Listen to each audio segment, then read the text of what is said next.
안녕하세요. 오늘도 사연살롱을 찾아주셔서 감사합니다. 저는 남편과 사별한 지 3년 된 여성이에요. 여러분은 배우자에 대해 얼마나 알고 계세요? 저는 남편과 17년을 살았지만 이번에야 남편의 새로운 면모를 알게 되었어요.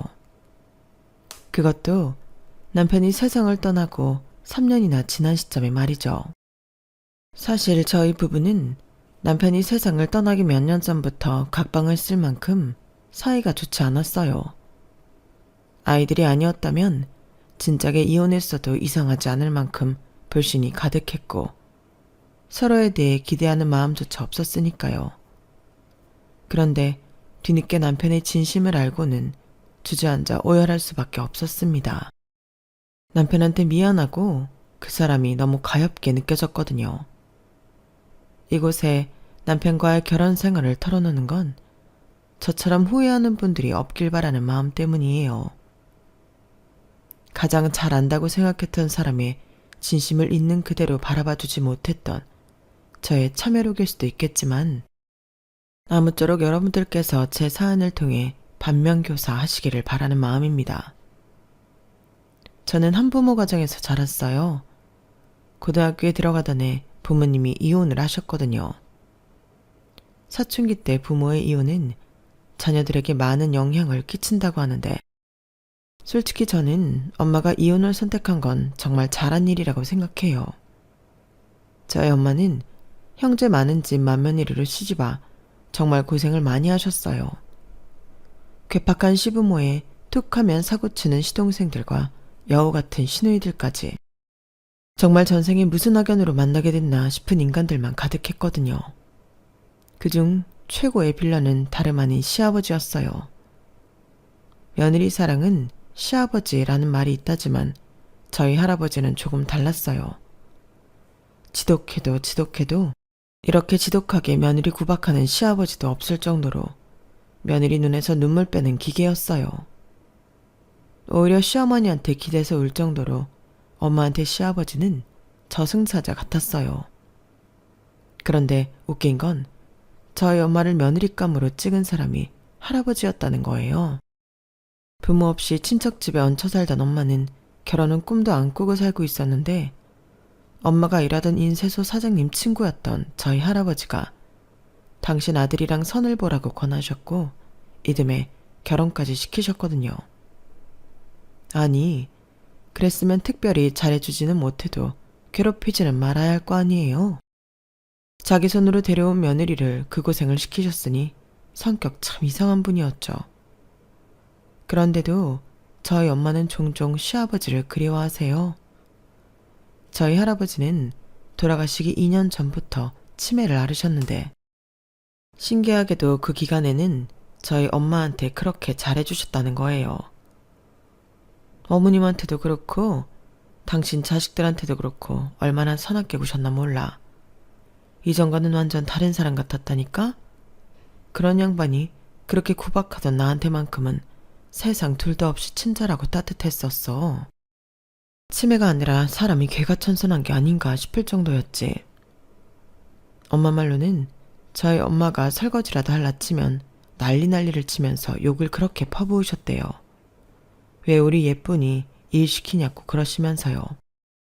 그리고는 방에 들어가 자고 있는 딸들을 깨워서는 설거지하라고 발길질까지 했다더군요. 하루 이틀도 아니고 그런 일들이 계속 이어지자 이후로는 할머니가 저희 엄마는 손에 물도 못 묻히게 하셨어요. 네가 이러면 집안이 시끄러워진다. 그냥 네 시아버지 모시고 근처 마실이라도 다녀와. 이거야 원 치매 걸린 남편 때문에 내가 뭔 고생인지.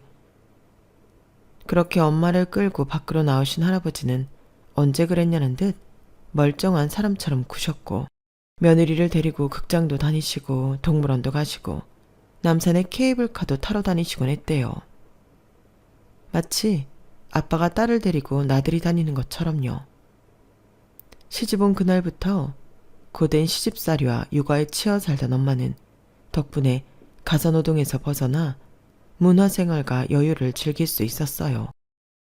그렇게 치매 걸린 시아버지 덕분에 인생의 봄날을 즐기던 엄마는 할아버지가 치매가 아닌 것 같다는 의심을 하기 시작했고 그 의심은 점점 더 확신으로 굳어졌어요.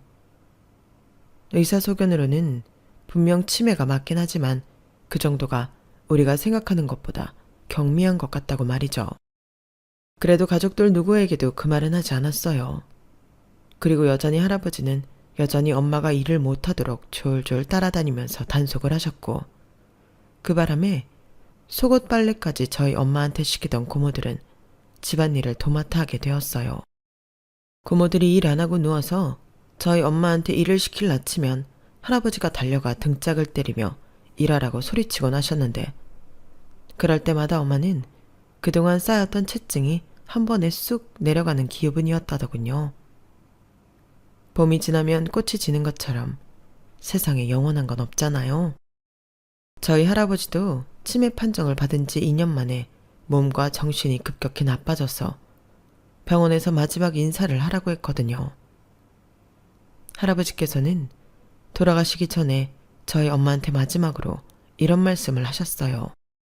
큰애야, 다음 생에는 다른 집에서 태어나지 말고 내 딸로 태어나라. 먹고 싶은 거, 입고 싶은 거 내가 다 해줄 수 있게. 고마웠다. 할아버지의 마지막 인사에 엄마는 오열할 수밖에 없었어요. 할아버지가 가족들 앞에서 저희 엄마를 구박했던 건 미워서가 아니라 일종의 눈가림이었어요.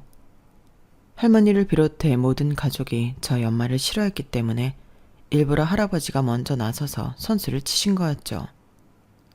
그걸 눈치채지 못한 할머니와 아빠 형제들은 오히려 두 손 놓고 지냈으니 할아버지 계략이 성공이라면 성공일 거예요. 다만 그 속뜻을 저희 엄마가 너무 늦게 눈치챘다는 게 문제였지만요. 할아버지는 돌아가시기 전 2년 동안 당신이 할 수 있는 모든 방법으로 저희 엄마한테 사랑을 베푸셨어요.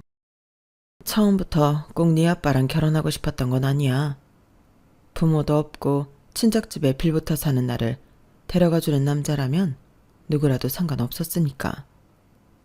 내 처지를 알고도 며느리로 받아들인 네 할아버지가 어떻게 보면 내 인생을 구해준 은인인지도 모르지. 아버님이 나를 구박하신 덕분에 다른 식구들은 나를 안쓰럽게 생각했거든. 고부간의 갈등도 없고 시누이 시동생 시집살이도 없었으니 이 정도면 성공한 결혼이지 뭐. 다만 아버님 마음을 진작 알았다면 그렇게 미워하지는 않았을 텐데 그게 마음에 걸려. 할아버지에 대한 죄송한 마음 때문이었을까요? 엄마는 친할머니도 지내지 않으시는 할아버지 제사를 매년 지내셨어요. 첫 해는 그래도 예의상 제사에 참여했던 작은아빠들이랑 고모들은 이듬해부터는 이런저런 핑계를 대가며 오지도 않았어요. 그래놓고는 큰 고모가 뭐라는 줄 알아요? 원래 시부모 제사는 며느리 몫이라는 거예요. 그래서 출가 외인인 자기들은 안 가도 된다나요?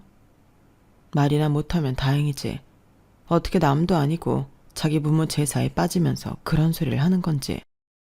그런데도 아빠는 한 번도 자기 동생들 탓을 하는 적이 없었어요. 오히려 엄마한테 큰 소리를 치셨죠. 시키지도 않은 제사 당신이 지내겠다고 한 거니까 앞으로도 내 동생들한테 오라가라 허튼 소리 마라. 그러게 뭐하러 일을 벌여? 우리 엄마도 안 지내는 제사를 왜 당신이 나서서 지내냐고. 우리 아버지가 당신 남편이야 뭐야? 장남이라고 뭐 하나 남겨준 것도 없는데 왜 내 돈 들여 제사까지 지내야 되느냔 말이야. 앞으로 제사 비용은 당신이 벌어서 대든가 못하겠으면 때려치워. 아빠는 할아버지가 남기신 유산이 생각보다 얼마 안 되자 툭하면 할아버지 제사를 빌미로 엄마를 괴롭혔어요. 남의 부모 제사를 지내겠다는 것도 아니고 자기 부모 제사를 지내주겠다는데도 말이에요. 그런데 아빠가 모르는 게 하나 있었어요. 할아버지가 남기신 유산이 왜 적었는지 그 이유를요. 할아버지는 살아생전에 10수년에 걸쳐 저희 엄마한테 재산을 증여해 주셨거든요. 현금이 아닌 주식으로요. 저희 엄마 이름으로 개설된 주식 통장에 차곡차곡 대기업 주식이 쌓여갈수록 정작 자식들한테 갈 유산은 줄어든 거예요. 어차피 죽으면 제사도 안 지내줄 자식들인 걸 할아버지는 일찌감치 알고 계셨나 봐요. 이런 할아버지의 성견지명이 빛을 발하는 일이 있었는데 그건 바로 저희 아빠의 외도였어요. 엄마가 그동안 치매에 걸린 시아버지 모시랴 살림하랴 저랑 동생 키우랴 밤낮없이 가족을 위해 헌신하는 동안 아빠는 밖에서 어린 여자랑 제2의 봄날을 즐기고 계셨거든요. 아빠가 다니는 회사 대리와 말이죠. 그 여자분 역시 저희 아빠처럼 가정이 있는 사람이었는데 그 집 남편이 아내의 외도 사실을 알아채고 저희 엄마한테 찾아오면서 아빠의 불륜이 밝혀지게 되었어요. 그동안 야근이다 출장이다 집을 비웠던 시간들마다 아빠는 여직원과 드라이브도 하고 벚꽃 축제도 가고 호텔과 모텔을 다니며 인생을 즐기고 있었던 거예요. 처음엔 오히려 화를 내며 부인하던 아빠는 상대 남편이 증거 사진과 문자 내역을 보내자 그제야 인정을 하더군요. 웃기는 건 저희 친가 식구들 반응이었어요. 특히 할머니요. 네가 오죽 네 남편한테 소홀했으면 착한 우리 장남이 밖에서 여자를 만났겠니? 내 아들 탓만 하지 말고 네 자신도 돌아봐. 이렇게 솔직히 나도 엄마 생각엔 동감이야. 그러게 내가 뭐라 그랬어? 여자는 한갑이 넘어도 여자라고 좀 꾸미고 살라 그랬잖아. 따지고 보면 이것도 다 자업자득이야. 불과 1년 전에 고모부가 전에 사귀던 여자랑 문자 하나 했다고 사니 못 사니 난리를 쳤던 고모는 할머니와 함께 저희 엄마를 공격했어요. 같은 여자가 맞나 싶을 정도로 두 사람의 말과 정신 상태는 바람핀 남자들이 짓거리는 개소리를 그대로 닮았더군요. 말이 안 통하는 인간들한테 필요한 건 그들의 밥그릇을 박살내는 거였어요. 그렇게 당신이 당당하다면 내가 당신 회사로 찾아가도 되는 거지? 윤대리라는 여자 얼굴도 확인할 겸 내일 회사로 갈 테니까 그렇게 알아. 야, 너 미쳤어? 네가 왜 회사로 와? 그러다 나 회사에서 잘리면 네가 먹여 살릴 거냐? 제발 생각이라는 걸 좀 해. 무식하게 좀 굴지 말고. 생각은 당신이 해야 할걸? 어차피 나는 당신이랑 살 생각 없어. 오늘 낮에 변호사 사무실에 가서 이혼 상담도 했고 앞으로는 말도 안 통하는 당신이나 당신 가족은 나보다 법에 대해 잘 아는 변호사랑 하게 될 거야. 당신 말대로 무식한 내가 뭘 할 수 있겠어. 그래서 내가 고용한 똑똑한 변호사가 당신이랑 상간녀 인생 탈탈 털어줄 테니까 그렇게 알아. 결국 그날 밤 아빠와 상간녀는 저희 엄마 앞에서 무릎 꿇고 한참을 빌었어요. 집을 엄마한테 넘기는 조건으로 아빠가 다니는 회사에는 찾아가지 않고 조용히 이혼하는 걸로 합의를 보았죠. 상간녀 역시 3천만 원의 위자료를 지급하는 걸로 합의봤고요. 아빠는 그때까지도 알지 못했어요. 엄마는 변호사 사무실에는 간 적도 없다는 걸요. 그리고 또 한 가지 아빠가 몰랐다는 사실이 있는데 그건 바로 엄마의 주식 통장이었죠. 할아버지께서 가족들 몰래 엄마한테 남겨주시고 간 유산이요. 알았다고 해도 별 수 없었을 거예요. 할아버지께서 생전에 엄마한테 양도해 준 거였으니까요. 재미있는 사실은 저희 엄마 입을 막고 회사의 불륜 사실을 감추려 했던 아빠와 상간녀의 노력은 얼마 뒤 산산이 부서졌다는 거예요. 상대 남편이 회사 게시판에 글을 올리면서 들통나 버렸거든요. 결국 회사에서 쫓겨난 아빠는 툭하면 술을 마시고 집으로 찾아와 난동을 부렸어요. 그러다 접근 금지 명령까지 받게 되었죠. 엄마는 아빠와 이혼을 한 뒤에도 시아버지 제사를 지내고 있어요. 아빠와는 연이 끊어졌다지만 여전히 시아버지와 며느리 관계는 끝나지 않았다고 믿기 때문이었죠. 부모님이 이혼하신 뒤 저희는 이사를 했어요. 원래 살던 집은 저희 본가랑 걸어서 5분 거리라서 길에서 수시로 할머니와 마주쳐야 했거든요. 할머니는 저희 엄마를 볼 때마다 적반하장으로 화를 내셨어요. 남자가 사회생활 하다 보면 잠깐 한눈도 팔 수도 있는 거지. 그런다고 바로 이혼하자는 소리를 해? 친정도 근본도 없는 걸 받아줬더니 배은망덕하게 시리. 내 아들 인생 망쳐놓으니까 이제야 속이 시원하냐? 몸뚱아리 하나 딸랑 들고 시집와서 내 아들 집까지 뺏고 나니까 살 맛나냐고.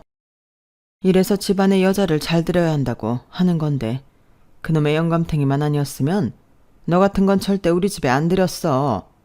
너 볼 때마다 재수없으니까 내 눈에 안 보이게 멀리 이사 좀 가.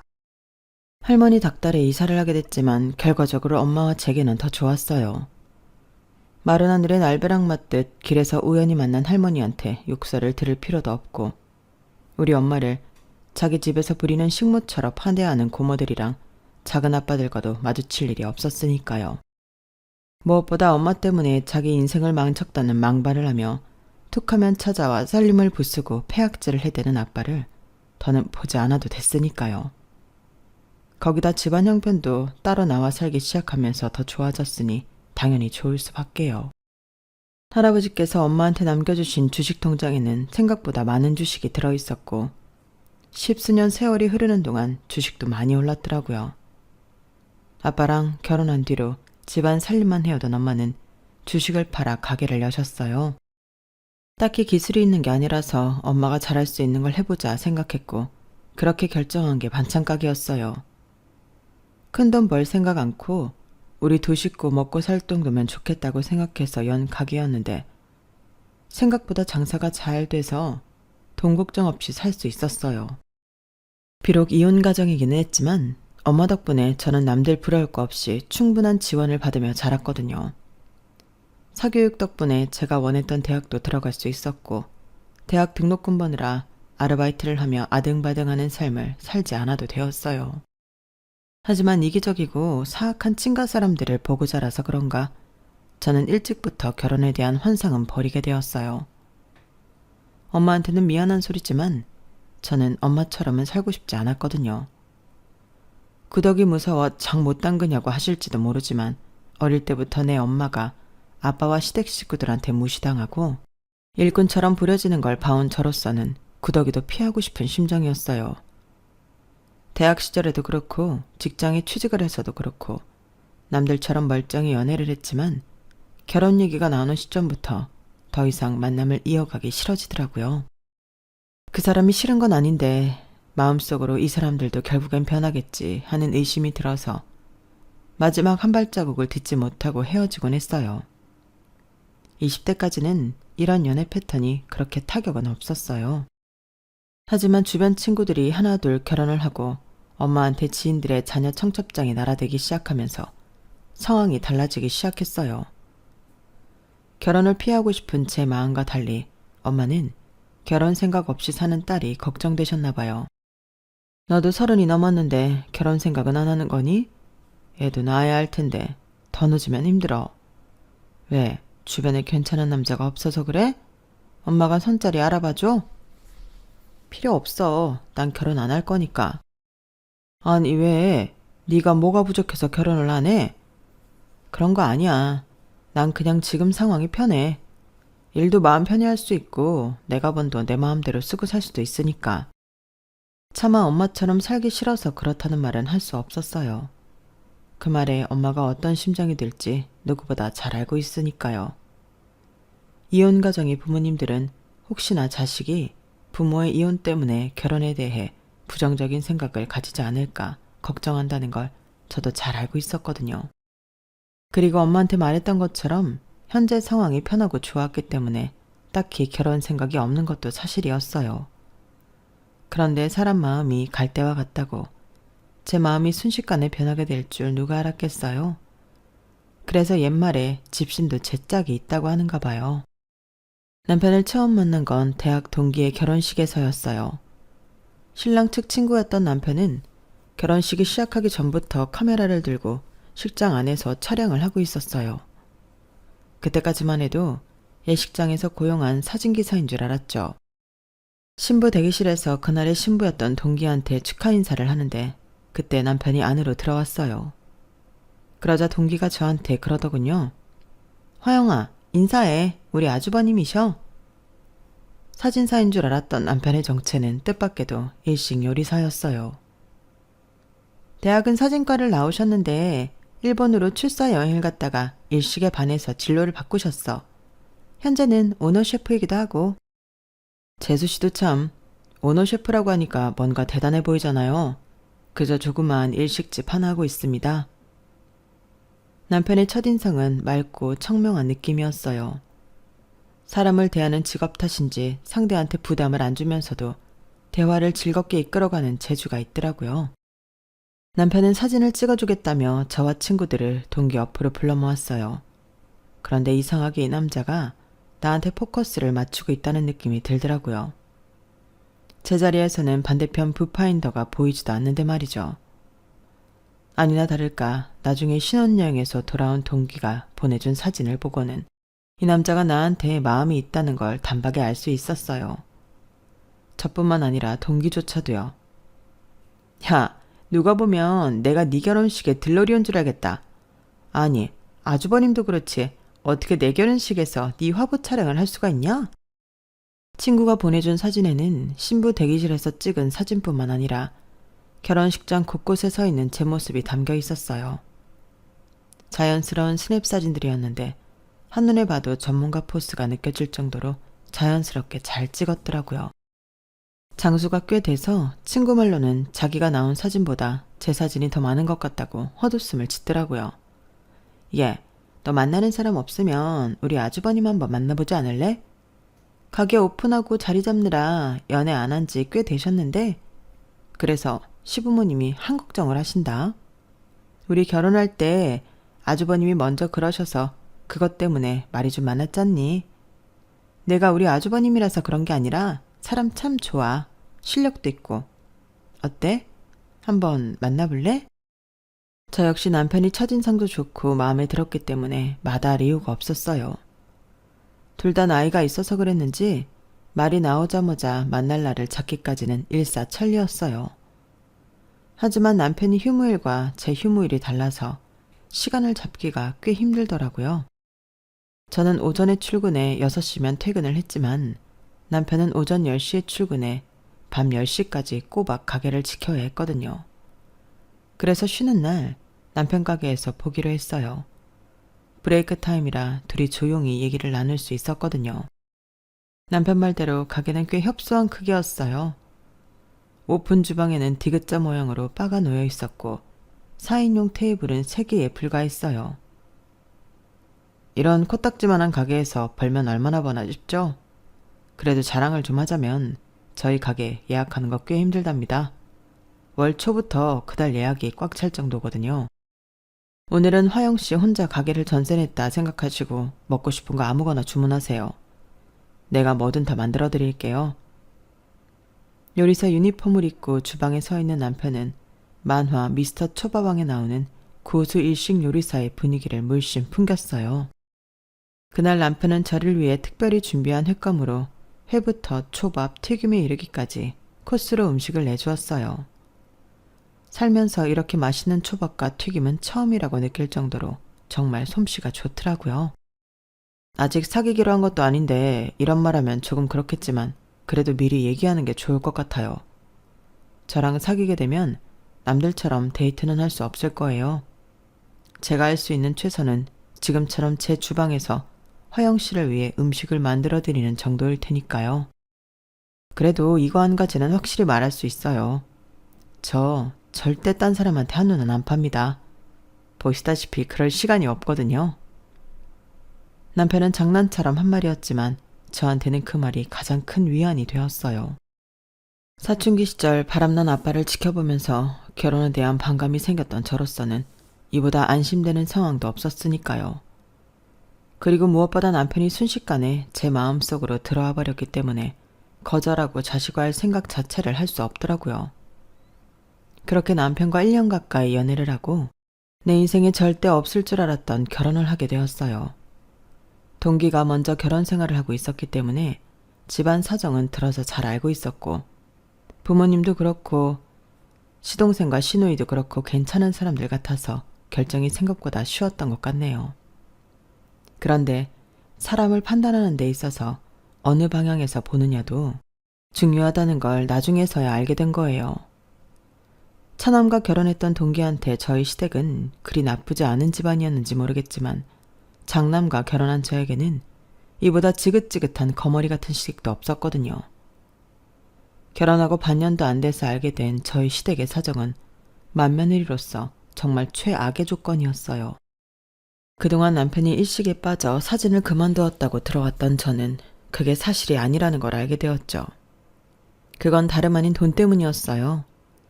남편은 대학 시절부터 자기 등록금은 물론 생활비까지 대고 있었더라고요. 사진과 학생이라서 선배들을 따라 웨딩 촬영 보조를 뛰며 돈을 벌었고 일본으로 갔었다던 출사 여행도 알고 보니 일 때문에 갔던 거더라고요. 물론 거기서 난생 처음 값비싼 일식집을 경험하곤 일식에 매료된 건 사실이지만 사진을 그만두고 일식집에 취직해 밑바닥부터 일을 배운 건 좋아서만은 아니었어요. 당시 시동생 등록금이 모자라서 고가의 카메라를 팔고 여타 장비까지 팔아야 해서 할 수 없이 선택하게 된 거였죠. 식당에서 일해보신 분들은 아시겠지만 일도 고되고 일단 노동시간이 길잖아요. 차려 나오는 음식은 예쁜지 몰라도 주방 안에서는 주방장의 살벌한 욕설을 들으며 하루 종일 초조감이 될 때까지 일을 하게 되고요. 특히 일식 특성상 겨울에는 춥고 여름에는 찜통 같은 주방은 사람 진을 빼기 딱 좋았어요. 그 안에서 수십 년을 버틴 끝에 실장 자리까지 올랐고 또다시 남의 가게에서 수년을 버틴 덕에 가게를 열 수 있었던 거예요. 가게를 차리기까지 쉬는 날도 없이 알바까지 뛰었으니 연애는커녕 손님이 아니고서는 여자를 만나볼 시간조차 없던 거였죠. 가게 예약이 쉽지 않을 정도로 가게는 잘 됐지만 결혼할 때 보니 남편 수중에 돈은 거의 없더라고요. 그래서 신혼집을 구할 때 집은 저희 엄마가 해주셨고 살림은 남편과 제가 둘이 보태서 채웠어요. 그런데도 시아버지께서 뭘 하시는 줄 아세요? 형동이 가게야말로 화수분 아니냐. 언제고 손만 대면 돈이 나오는 화수분. 그런 가게를 가지고 있는데 집이야 며느리 네가 해오는 게 당연하지. 직장인이야 퇴직하면 그만이지만 일식 요리사는 손 떨릴 때까지 할 수 있는 거 아니냐. 그러니 이 결혼이 믿지는 장사는 아니란 얘기다. 그때 이 집 식구들이 내 남편을 어떻게 보는지 알아챘어야 했어요. 시댁 식구들한테 맏아들은 화수분 그 자체였던 거예요. 언제고 돈 달라는 말을 하면 거절 않고 돈을 내어주는 호구 같은 화수분이요. 결혼하고 2달쯤 지난 어느 날이었어요. 여보, 생활비는 언제 줄 거야? 일단은 내 월급으로 쓰고는 있는데 자기가 생활비 얘기가 없어서. 생활비? 한 달에 얼마나 주면 돼? 얼마를 주다니 다 줘야지. 나도 내 월급 다 털어 쓰고 있는데. 애초에 경제권은 나한테 주기로 한 거 아니었어? 그 말에 남편은 난감한 표정을 지었어요. 그리고 그 이유는 얼마 지나지 않아 알 수 있었죠. 세상에, 매출이 이렇게 높은데 집에 가져오는 게 고작 이것뿐이야? 이건 우리 회사 신입 월급만도 못하잖아. 나머지 돈은 어딨어? 실은 부모님 생활비랑 여진이 대학원 등록금을 내가 책임져야 하거든. 뭐? 아니 그게 무슨 소리야? 그걸 왜 다 당신이 내? 배보다 배꼽이 크다고 우리 집 생활비는 쥐꼬리만큼 가져오면서 매달 시댁에 보내는 돈은 5배도 넘게 되는 거 있죠. 아니 이게 무슨 말도 안 되는 짓인지 제 머리로는 도저히 이해가 안 갔어요. 당신이 결혼 전에는 어떻게 해왔나 몰라도 이젠 당신도 당신 가정에 있는 거잖아. 언제까지 부모님 생활비에 여동생 등록금까지 대줘? 안 돼. 절대 안 되니까 당신이 아버님께 확실히 말씀드려. 여보, 우리 결혼하고 겨우 2달밖에 안 됐어. 아버지도 준비하실 시간을 드려야지. 어떻게 단번에 지원을 끊어? 내가 말씀드릴 테니까 몇 달만 참아줘. 생각 같아선 단 하루도 참아주고 싶지 않았지만 일단은 남편 뜻을 따르기로 했어요. 그리고 손아래 동서이자 동기한테 전화해 하소연을 했어요. 그랬더니 동기는 처음 듣는 얘기라면서 놀라더군요. 어머, 그럼 지금까지 아주버님이 그 돈을 다 대고 있었던 거야? 난 몰랐지. 남편 말로는 자기 대학 입학했을 때 아버님이 하시던 사업이 망했다고는 했지만 지금까지 잘 살고 계신 거 보고는 그래도 벌어놓은 돈이 꽤 있었나 보다 했지 뭐. 어머머 세상에. 그래서 아주버님은 뭐래? 앞으로 본가에 돈 안 해드린대? 당연한 거 아니야? 아니 시누이도 진짜 웃기네. 자기 대학 등록금을 왜 오빠한테 받아? 자기가 벌어서 다닐 능력이 안 되면 취직을 했어야지. 왜 대학원에 가냐고? 듣자니 대학도 변변찮은데 다니던데 거기 대학원 나와서 자기가 교수를 할 거야 뭘 할 거야. 어쩜 사람들이 이렇게 이기적인지 몰라. 우리 그이 등골 빼서 먹고 살면서 어떻게 미안한 줄 모르냐고. 동서한테 한참을 하소연한 저는 얼마 뒤 내가 괜한 짓을 했다는 걸 알 수 있었어요. 시동생도 동서도 다 한통속이었거든요. 가게 직원한테 물어보니 그동안 시동생도 툭하면 가게로 찾아와 돈을 빌려갔고 동서는 친정 가족 모임까지 우리 남편 가게에서 공짜로 해왔더라고요. 아주 온 사방에 내 남편을 호구로 부리는 인간들 뿐이었던 거예요. 아니, 당신네 가족들은 다들 왜 그래? 왜 당신한테만 빨대 꽂고 달려드는 거냐고. 당신이 가족들한테 무슨 죄라도 지었어? 그러지 않고서야 어떻게 이러냐고. 당하고 살아온 내 남편이 너무 불쌍하고 안타까워서 나도 모르게 눈물이 나왔어요. 그래서 하루빨리 시댁 식구들의 착취로부터 내 남편을 구해내고 싶었어요. 하지만 오랜 시간 내 남편한테 의지해오던 시댁 식구들의 생활 태도를 하루아침에 바꾸기란 쉽지 않더라고요. 시댁 식구들과 함께 식당에서 식사할 때면 의뢰 계산서는 제 남편한테 건네고 부모님 생신 선물이나 집에 목돈 들어갈 일이 생기면 당연히 제 남편이 돈을 내야 하는 걸로 알더라고요. 그런 일로 동서와 말다툼을 벌인 것도 한두 번이 아니었어요. 그런 일이 이어지다 보니 전처럼 대학 동기 사이가 아니라 남들처럼 형님 동서 사이로 지내게 되더라고요. 형님, 이번에 어머님 환갑 때 아버님이랑 동남아 여행 보내드리는 게 어때요? 홈쇼핑에 베트남 사파 패키지 상품 나온 거 보니까 꽤 괜찮더라고요. 좋기야 유럽으로 보내드리면 좋겠지만 돈 내는 사람 생각하면 동남아가 적당하다 싶더라고요. 아주버님도 그 편이 덜 부담되실 테니까요. 동서, 왜 당연하게 우리 그이가 돈을 내는 걸로 생각하는 건데? 맏아들만 자식이야? 둘째 아들도 있고 딸도 있는데 왜 뭐든 돈 문제만 생기면 우리한테 떠미는 거냐고? 형님, 내가 이런 말까지 하기 좀 그렇지만요. 형님이 시집 오기 전에는 늘 그래 왔어요. 형님 고집 때문에 매번 말 나오고 형제간에 다툼 생기는 거 문제 있다고 생각하지 않아요? 그리고 두 사람 결혼까지 이어준 나한테 이러면 안 되죠. 동서, 말 잘했어. 그래, 그동안 내 남편이 이 집 사람들한테 어떻게 해왔는지 동서도 잘 아는 모양이니까 오히려 말하기 편하네. 그동안 그렇게 등골 빼먹었으면 이제는 좀 그만해야 하는 거 아니야? 어떻게 사람의 호의를 권리로 착각하고 살 수가 있어? 그거 너무 염치 없는 짓이야. 그리고 우리 결혼할 때 동서한테 명품백 사준 건 기억 안 나나 보지? 그 정도 받았으면 그만할 때도 됐는데 어떻게 동서는 4년이 지난 지금까지도 우리 결혼 이어준 타령하면서 생색을 내? 왜? 나 죽을 때 영정 앞에서도 그 소리 하지 왜? 좋아. 그런 식으로 매번 돈 드는 일은 우리 남편한테 떠민다면 나중에 시부모님 유산도 우리 다 줘. 그럼 할게. 동서, 어떻게 할까? 비록 시부모님한테서 나올 유산이라고 해봐야 집 한 채가 다지만 동서는 그마저도 욕심이 나는지 유산을 다 주는 건 안 된다며 자기들도 돈을 보태겠다고 했어요. 다만 마지와 둘째는 차등해서 돈을 내게 해달라고 하더군요. 더럽고 치사하기는 했지만 그러라고 했어요. 어떻게든 내 남편 혼자 독박 쓰는 건 막아야겠다는 생각 때문이었죠. 결혼 4년차에 접어들고 그 사이 두 아이를 출산하는 동안에도 남편의 시댁 지원은 이어졌어요. 말로는 액수를 많이 줄였다고는 하는데 여전히 매달 수백만 원 이상이 시댁으로 들어가고 있는 건 여전했어요. 그 일로 남편과 다툼은 이어졌고 시누이 결혼을 계기로 저와 아이들은 아예 시댁의 발길을 끊게 되었죠. 시누이 결혼 얘기를 꺼내자면 지금 생각해도 속에서 천불이 나요. 글쎄 시누이가 결혼을 앞두고 제 남편한테 신혼집을 해달라고 그러더라고요. 신랑 쪽 집이 상황이 안 좋아서 월세로 시작하라고 했다는데 자기는 죽어도 그렇게는 못 산다고 제 남편 보고 전셋집을 얻어달라고 그러는 거 있죠. 거기에 시부모님까지 끼어들어 큰오빠가 그 정도 못 해주겠냐며 바람을 잡으시는데 정말 뚜껑 열리는 줄 알았다니까요. 결국 그 일로 제가 시댁 식구들과 한바탕 싸우게 됐고 시댁의 발길을 끊게 되었어요. 명절이나 제사 때는 남편만 시댁에 보내게 됐고요.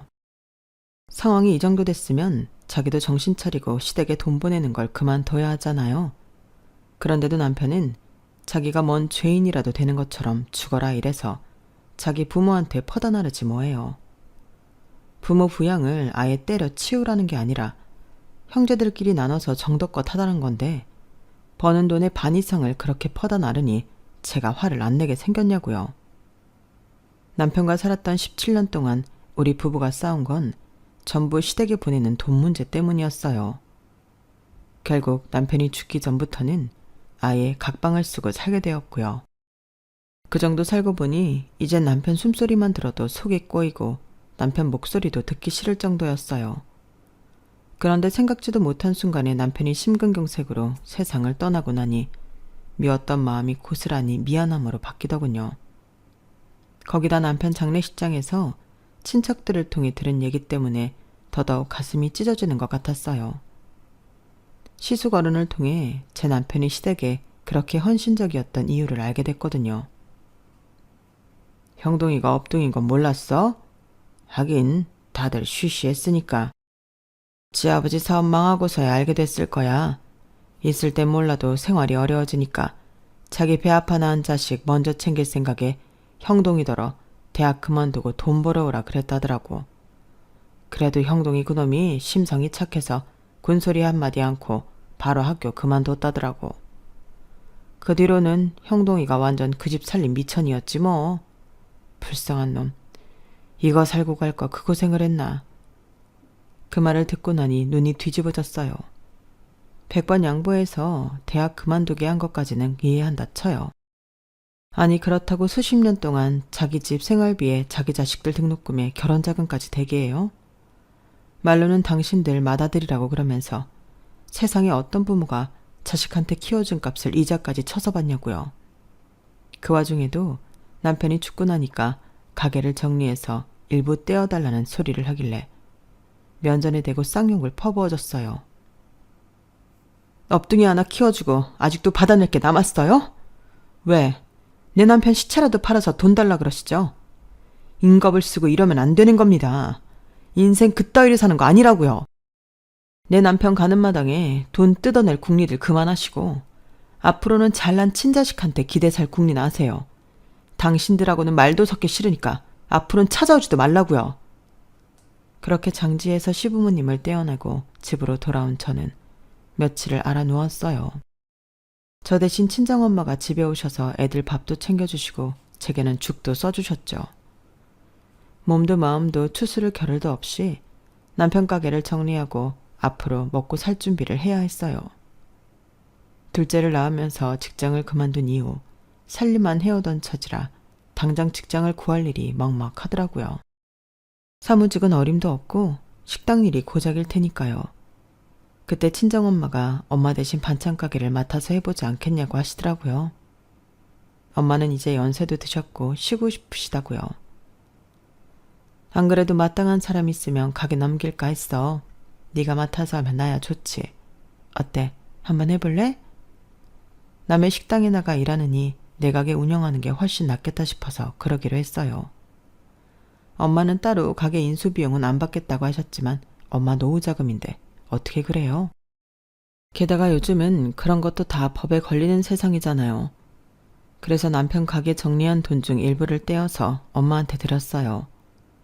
사실 그 정도 털을 닦아놓은 가게라면 권리금으로 1억 이상은 들어야 하는 거였지만 그럴 처지는 못 돼서 권리금은 따로 못 드렸어요. 대신 저희 집에 들어와 사시라고 했어요. 남편 방이 비어있으니 그 방을 쓰시라고요.